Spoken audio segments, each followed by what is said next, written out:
Hello everyone, I am going to show you the first of your special projects, or extra projects I should say.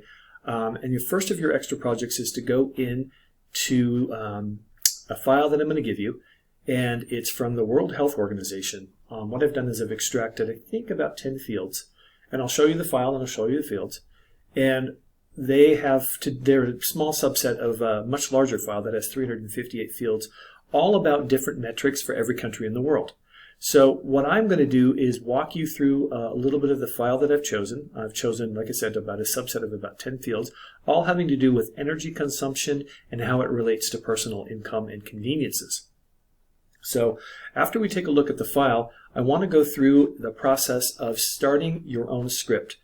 You will see that in the visualization exercise and also in the dimensionality exercise that I gave you a script, and it was already written, it was already done, it was already well documented, I hope.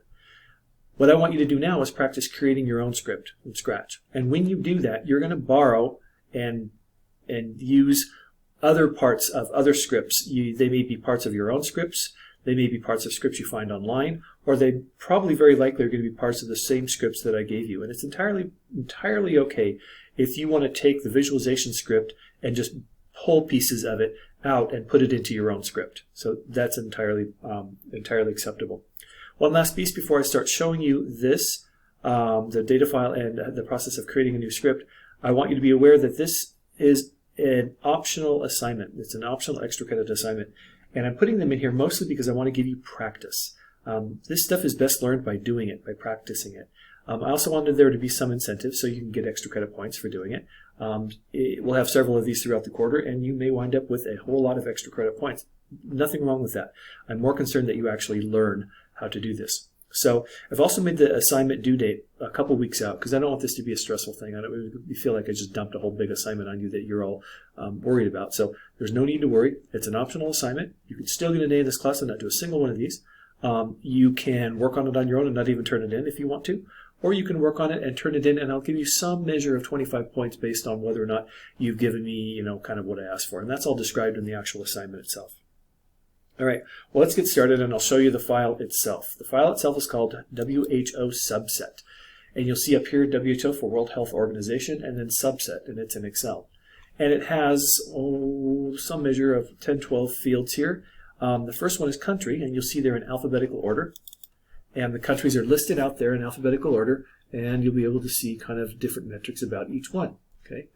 This next field, Pci Income, is per capita income. It's basically of all the overall income that a country makes, how much of it is allocated on a per person basis. And it's a definite economics metric to use in determining how wealthy a country is overall.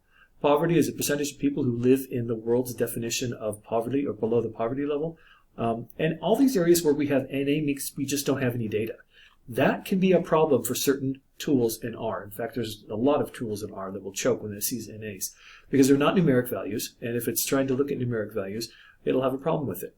Now, typically, there are going to be ways to get around NAs, and so there's an opportunity for you on most of your visualization tools to have the NAs kind of just disregarded or discarded, or the tool will do it on its own. If you do, for example, a plot or maybe even a histogram, it'll see a row that has NA and it will just throw it out. So this is a little bit more of a realistic scenario in the sense that we're not always going to get clean data sets. And when we don't get clean data sets, then we have to deal with the fact that the data set isn't clean. The fourth column over is the percentage of citizens in that country that have a cell phone. Then we get into some measures of energy usage. So columns E, F, G are all about energy usage, and some of the ones later on are as well. So column E is the amount of coal, and this is just tons of coal that are used. It is a measure. I don't know if it's a per capita basis, but it's a measure. So in some cases we just don't have information. For Afghanistan, we don't know how much coal they use. But in Algeria, we do have a measure of the amount of coal that they use. Then there's also electricity, and this would be in kilowatt hours. There's energy use in general. This is a concatenation of many different fields. And then there's a field for income growth. How fast or how rapidly is the average income growing in that particular country? And you'll see in some cases, like in this case, there's negative income growth in Belize, which means people are actually making less money in this particular year that this was measured than they did in previous years. This 20% is the amount of income that the lowest 20% on the economic scale of how much they control, and that's usually a fairly small number. But where it's a high number, that means that the income is distributed a little better. Where it's a low number, it means that more of it is concentrated in the higher 80%. Then we have the amount of natural gas usage, the amount of oil usage, and we also have the amount of carbon dioxide that is being emitted by that nation. And that's a measure, of course, of their contribution to global climate change. The last field is urban, and it's basically the percentage of people who live in urban centers in that particular country. So it's the number of people who live in cities. So there are all your fields in your file, and you'll see that this is for every country in the world, and you'll see that there's a whole lot of areas where we don't have information, so we don't have complete information.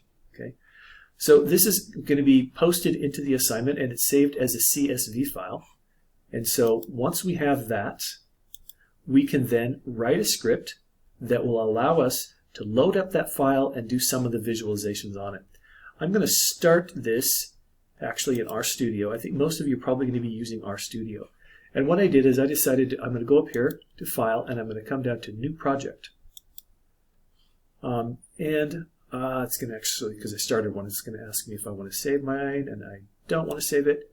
Okay, so actually cancel this. This is not what I want to do. File, New. Let's close what I have here. Okay, File.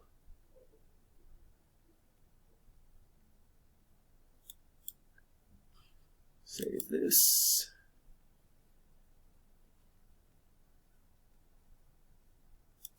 Cancel this.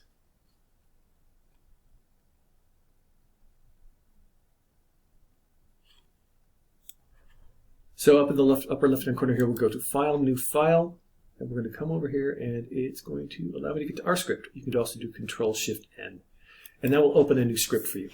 And you can do all of your work here in the console and create the script here, and then save it, and then of course you can bring it back in and run the script.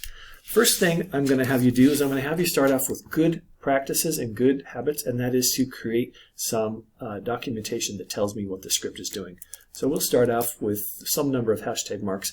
Every time you see a hashtag mark, it means everything that follows that is not going to be used by the script itself. It's completely up to you to create your own documentation. So this is a script to look at energy usage for the CUMTRs of the world. I won't make you suffer through my typing any more than that. Okay, now the first thing I want to do is I want to load my file. But remember, we have to find out where the file is, and we can do that using Get Working Directory, which is kind of pointless to put into a script because Getting Working Directory is going to tell you what your working directory is, but then you have to actually put the directory in, and if you don't already know what it is, that's kind of pointless. And if you don't have your working directory set quite correctly, it can be a real annoyance and it can be really frustrating. So what I'm always going to do is I'm always going to default to something that allows me to sort of search for my file by using what's built into Windows. So I'm going to give my file a name. I'll call it who.df, who.dataframe. And I'm going to set that equal to read.csv. And I'm going to also use a function called file.choose. And there's no input for file.choose, so it's open paren, close paren right away. And then we have to close the whole thing out with a close paren because we opened with an open paren before the word file. So we get here, and when we run this, it will allow us to go out using the standard tools in Windows and pick the file that we want. So if we've downloaded the file, like I've already downloaded this who subset right here, when I invoke this command, it'll send me off to select this file, and it will bring it right in and drop it right into who.df. The nice thing about that is I don't have to worry about what my working directory is. I don't have to worry about where the file is. All I have to do is go out, use File Explorer, find my file, and boom, it's done. Okay.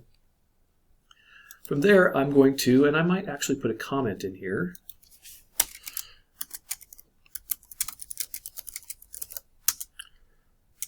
Now I'm going to start doing some visualization. So I'm going to do some plots, and I have to be specific about what field I'm going to use, and I don't remember the field names. I'm going to let you guys play around with this. I'll just call it field 1, even though I know that there's not such a field in this file. And I may do that as a function of some other field, 2 data equals wo.df, and just play around with stuff like this. You can use the plots, you can use the histograms, or you can go out and you can, if you've already loaded it, you'll have it with you on your machine. Load up ggplot2, and you can use some of the visualization tools with ggplot2. What I'm hoping that you'll produce is you'll produce a script that generates 3 different visualizations. You can either use native R or you can use ggplot2.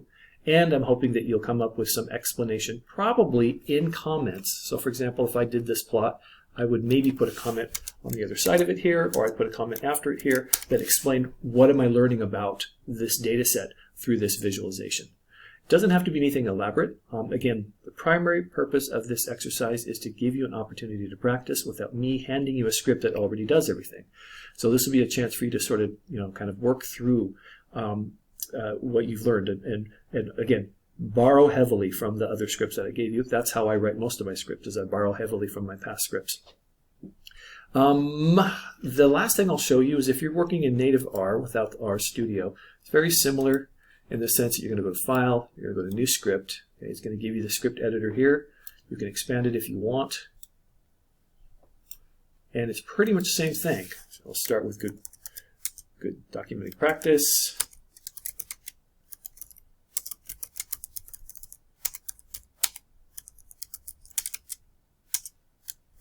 Hopefully it'll be more clearer than I am being here. And then I can do the same kind of thing. Who.df, set equal to read CSV file.choose open paren, close paren, close paren. And then I can put documentation after that.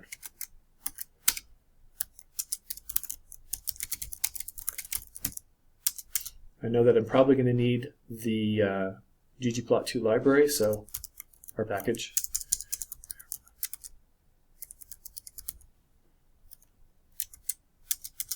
And the thing about the difference between RStudio and regular R is you'll see that regular R doesn't give you all the nice clean prompts. It doesn't give you some of the functions that are really kind of convenient that RStudio gives you. But if you're more comfortable working with just a cleaner interface, as I am, then you're free to use either one. The goal is going to be, of course, to do the same kind of thing, generate 3 plots, give me some documentation, followed by something following a hashtag that tells me what you've learned from those 3. And then you'll turn in the script. If you can capture the visualizations, that's great too. But really what I'm looking for is I'm looking for the script. I want a nice, clean, well-documented script that does exactly what I've described. If you have any questions about this, let me know. You can reach me on email. And I've made this due on the 14th of February, so you'll have time to practice.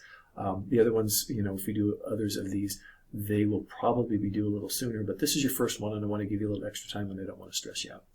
Okay, again, if you have any questions, let me know. I'm happy to help.